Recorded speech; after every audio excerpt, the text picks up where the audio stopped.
Let me say this real quick. You're not going to win by doing it all alone. And I don't care how smart you are, how creative you are, how much drive you've got. You need people. And if you don't learn how to collaborate, how to partner in a world that rewards selfishness, you'll either burn out or you'll get left behind. And that is not what we want. Trust me. I've worked with multinational companies all around the world.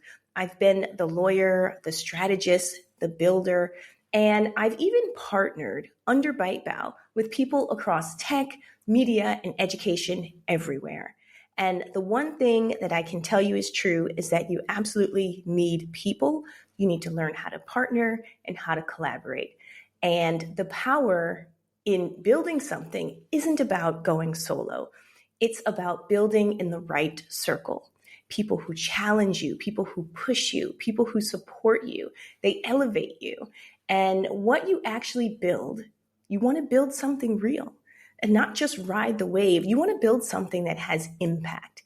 And today we're all talking about that. But before we get into that, I'd even say that there's another truth to all of this.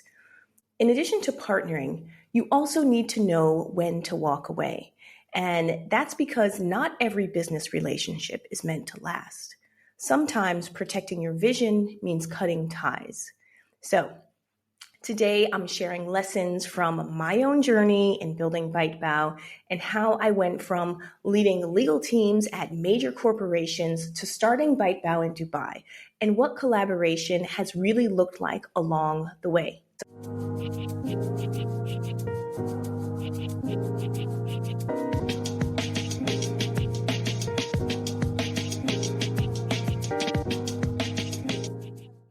And we're back. So we love the idea of self-made success story. We love the idea of this lone genius, this person, like people look at Elon Musk and they think he's this lone genius who's just out building rockets and, electric vehicles in his room. But behind every overnight success is a network. There's a group of people behind those ideas, people who shape the vision, who open the doors, and people who have offered hard truths.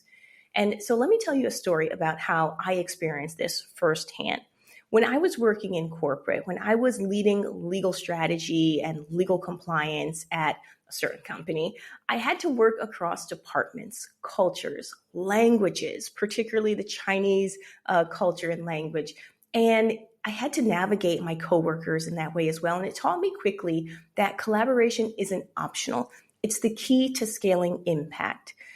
When I was in Shanghai working in that company, I had to really get to the point where I could trust my colleagues and they could trust me. I was from a totally different background from the US. They were all from China, but I needed them and they needed me. And I could have just powered through with this idea that I knew everything and that my legal expertise was the best. But no, I built a coalition with local experts, with government relations specialists, with people who understood the culture better than I did. And this team approach didn't just solve the problem, it created a blueprint that saved millions of dollars in fines and penalties. I think about the story of Sarah Blakely of Spanx. Okay, Spanx. Everyone sees the billionaire founder, but her real genius, it's probably knowing when to build and bring in manufacturing experts, retail specialists, and even leadership that could scale what she started, right? It's not just one person that is building an empire. Fast forward to ByteBow, where I am today, and starting from scratch in Dubai with a new market, a totally new mission that to me seems like it's evolving all the time. Guys, when I first came here, I didn't know anyone. I had to build trust, I had to build credibility, and a tribe from the ground up. I didn't do that by showing off. That's not what this is about. I did it by reaching out to people that could help me, people that had things that I didn't have, connections I didn't have. I also did it by listening, right? Offering value and creating a space for other people to shine. And I really think that we've gotten away from that in business. I really think that many people think being a founder is about being the leader, but it's not. In the early days, I partnered with three local women entrepreneurs and we created these pop up workshops. They had the audience and I had the expertise. Together, we reached over 300 people in 2 months, something none of us could have accomplished alone. And that led to our first major client and the foundation of the community. And it's these sorts of micro, stories that I want to share with you guys to let you know that whatever you're building, whatever you're doing, you do need partners. You need to collaborate with other people. And it's a tough message. I get it. And I know it feels hard today. So let's talk about it. Let's talk about why does it even feel hard today? Because people have been burned, right? You've probably had moments where you gave too much and you got too little in return. It certainly happened to me many more times than I would like to admit. Or maybe you tried to partner with someone who wasn't really aligned and they ended up, taking something that you had built and you were left cleaning up the mess. Yeah, I've been there for sure. I've tried to collaborate with a number of different partners, and sometimes there's just not alignment. The good thing is that you need to find out early on. And so the important part is knowing what is your vision, what is your mission, and sticking to that in a way that is super clear. And you have to prioritize alignment. If you see somebody that prioritizes quick launches over quality and you're focused on quality, that is not the partner for you, right? If you are focused on compliance and credibility and trust, and they're trying to, get rich overnight and just, sell people a dream and take the money and run, that's not alignment. That is not the partner for you. Look at the WeWork story. Adam Newman had a big vision, but the collaboration structure was fundamentally flawed. The company nearly collapsed because partnerships weren't built on sustainable shared values. And of course, there were other reasons why it didn't work, but that was one of the key reasons. In a world that rewards loudness and hustle and, the bro culture, collaboration can feel too slow. It can feel quiet. It can feel forced, but you have to be strategic. It is a long game. Collaboration isn't flashy. It's not about putting a deck together and pushing it in front of someone and seeing how much money you can get, right?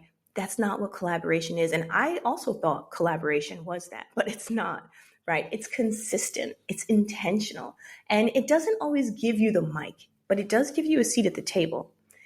The most successful business partnerships I've seen are the ones like between Chip and Joanna Gaines, right? They're not racing to outshine each other. They're building an empire by amplifying each other's strengths. And that's collaboration with staying power. So out of everything I've said today, I urge you guys to focus on collaboration that is aligned with your vision, but also you've got to be patient and you've got to be consistent and you've got to be intentional. So how do you get there? How do you shift your mindset?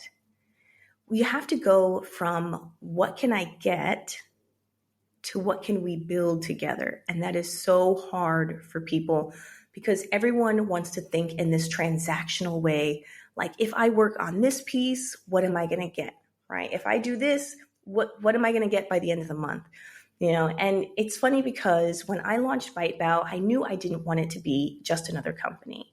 I wanted to create opportunities for other women and for other underrepresented founders, people in tech, people who wanted to be entrepreneurs, people who wanted to kind of get in and get that opportunity, but they were not able to for one reason or another. So that meant being clear on the mission, right? Being open to other people's genius. The first thing to do that is you have to understand that you do not have all the answers. Sometimes you have to take a step back. Let me give you a concrete example. So I'm on TikTok a lot. And in fact, some of you probably know me from TikTok. I connect with people all the time. I connected with a very young university student in Myanmar. And she's telling me, she's like, look, this part about your socials is not good. You need to change this. You need to change that. And for most people to hear this kind of criticism coming from someone who's so junior, you would probably feel shocked. You would be like, wow. But no, she's right. A lot of my things that I do on social media, even I look at it and I'm like, we could have done better, right? So I'd rather listen to someone like that, someone who is close to social media, someone it's more in her culture than mine. I mean, we are generations apart, probably, or decades apart. But the reality is that you have to take advice and you have to collab and partner with people that know things more than you, right? Look at how Microsoft transformed under Satya Nadella. He shifted from viewing competitors as enemies to potential collaborators. They put Office on iOS, they partnered with Linux, they embraced open source, and that collaborative mindset has added hundreds of billions of dollars to their market value. Collaboration is not about control, guys. It's about co-creation. And I even thought about this when I'm building out the Bite Bow community. Right now, we have a WhatsApp group, a WhatsApp community. You can join. I'll put the link in the description below. But the reason for that is to bring in all of these great minds and get comfortable with sharing the credit. You have to stay open to feedback. You have to know when to lead and when to listen. And I think many founders today, many entrepreneurs have a problem with knowing when to listen. But when you learn when to listen, that's when the transformation happens, right? And you've got to do it. There's actually no way around it. There really is not. It is a skill that you have to have. If you're building any business, you have to have that skill. So let's get practical. How do you actually do this, right? How do you start by listening, real listening? Firstly, you don't jump into someone's inbox with an ask, right? A lot of people do that. They just send an email out, oh, I need this, I need that, I need this. Look, you got to start with supporting. You have to give before you can get. I spent my first 3 months in Dubai just attending events, asking questions and offering help where I could. Even in remote Web3 projects, I wanted to be like the Web3 lawyer, getting in and offering support. But before I even pitched ByteBow, I understood the ecosystem. I understood that in the Web3 space or in the blockchain space, a lot of people are building because they believe in a vision, right? And you have to kind of pick up your shovel and you got to dig, right? You got to start working too before you can get to that ask. So that's the first thing. The second thing is you have to get clear on your values. If you don't know what you stand for, that is just a recipe for disaster. You'll say yes to the wrong people. You'll say yes to the wrong projects. I'm laughing because I've been there, and trust me, it slows you down more than being alone ever could. It can ultimately just derail you and destroy you. So I have a set of values. I think community is a huge value. I think diversity, I think culture, all of these things are huge values for me. And if there isn't at least an 80% alignment, I do not move forward with partners, no matter how big the opportunity. Look at Ben & Jerry's. They do this brilliantly. They only partner with suppliers and organizations that align with their social mission, right? Ben & Jerry's is like the ultimate activist corporation or business. It's limited some opportunities, but it's created an unshakable brand that actually stands for something, right? So you have to give first. You have to show up and give first. Collaboration is not transactional. You get to show up, you get to offer value, and you have to be consistent. So within ByteBow, this is what we're doing, right? You all know the Jamelia Greer Show. That's my way of showing you these amazing entrepreneurs that are doing some amazing things all around the world, right? Men, women, people in Nigeria, people who are students, people who are in Singapore, people who are in Hong Kong. We're going to be going to the US the end of this year too. I want to show you all of that. That's the Jamelia Greer Show. But even within ByteBow, we have monthly workshops and webinars. We're going to start bringing people in. You need to see the experts and see the expertise. We want things to evolve and for you to kind of come in and have a seat at the table. And when you start doing this for your own business, remember, you don't have to be so formal. It's just about consistency, right? It's consistency and it's about showing up. And trust me, when you start giving, when you start putting your skills out there and raising your hand and saying, hey, I can do this, you will be brought into the fold and you'll understand partnerships a lot better, for sure. Right. And it can be as simple as reaching out to someone on LinkedIn and saying, hey, I saw that you were doing X, Y, and Z, and I think I could help. Right. So put yourself out there. But I would say a caveat to that is like, don't be afraid to leave. Don't be afraid to say it's not working, if it's draining you, if it's misaligned, or if you think you're being taken advantage of. It's okay to walk away. That's not failure. That's leadership. I think Netflix really does this good. And Netflix talks about the fact that, they say we're a team, we're not a family. When collaboration isn't working, they can make a break. And I think that so many people have a hard time cutting ties and making a break. And I know it sounds harsh and you're like, Jamelia, but it really does allow you to be one of the most innovative companies if you know how to do that. Okay. So first of all, I would say, as you're doing this in your journey, you do have to kind of think about, how do you know if your collaborative efforts are working? Okay. So let me share a framework that I like to use. First, you need to measure your shared outcomes, right? So not just individual contributions. A true collaboration should produce results that neither party could achieve alone. So when we partnered with an ed tech firm last year, we set some metrics. We set metrics that were important to them and then metrics that were important to us. And we both were aligned before we even began. And as we continued along the partnership every month, we did check-ins, we had reports, and we all had open communication. That's really important. Next, you need to evaluate the knowledge transfer. So great collaborations make both parties smarter. Things like accelerators and workshops and webinars that are cross-transferring skills and knowledge are really helpful. So I would say, if you can, try to get that into place as well. And then third, you need to assess the relationship regularly, like really have to do check-ins. Even if you feel like there's not something that's really important to say, get on that call, right? Make sure that you have that open communication line, because if you don't, when and if something does go wrong, it's going to be such a huge challenge to get through it. And let me tell you, this is a practice that has saved so many partnerships of ours. And of course, I'm a communicator. I'm always over communicating, but really it's just a matter of making sure that you know what's going on their end and they know what's going on your end, and that everything is aligned. Okay. And remember, partnerships are supposed to last decades, not quarters. Things are supposed to move in a way that's beneficial for both, but it's not supposed to happen overnight. So I need you to take a moment to think. Who's in your circle right now? Who supports you? Who challenges you? Who drains you? It could be an individual or a company, right? What inspires you? You don't need 100 people. You need the right 5 people. I would say get the right 5 people in your circle for partnerships, and you will see a big change.